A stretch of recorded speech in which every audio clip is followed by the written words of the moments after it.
Hunting is an American tradition, and for so many, a way of life. PETA needs to back off. We are ready if they don't. Another person who will back me on that is NRA commentator Dana Loesch.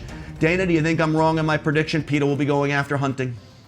No, I think they'll ramp up their efforts, Grant. Always good to be with you. I think they will increase their efforts to attack hunters.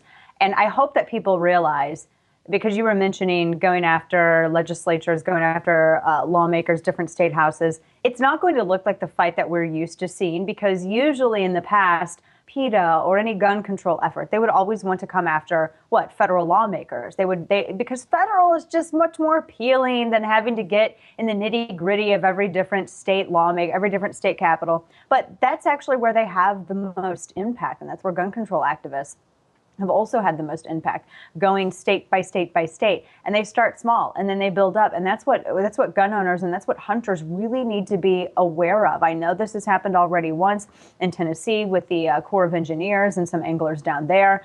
This is going to continue happening in states across the country. So people need to be really aware of what's happening in their state house. They need to be really aware of what's happening in their town and their jurisdiction and their city council even.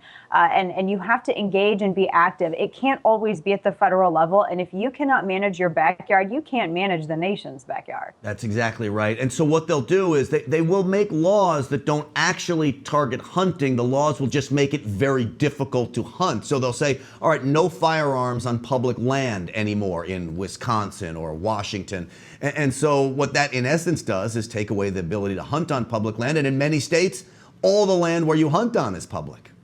Right. I mean, look at Nevada, for crying out loud. 86% of the land in Nevada is publicly controlled. And it's only actually out west, it's only getting more and more. There was an additional amount of land that in one of his last actions in Nevada, Barack Obama then gave the federal government even more Nevada land. But that's a really good point. And this all goes back to herd health, culling of the herd. And I like what you said about those conservation principles, because hunters are the true conservationists. It's not people like PETA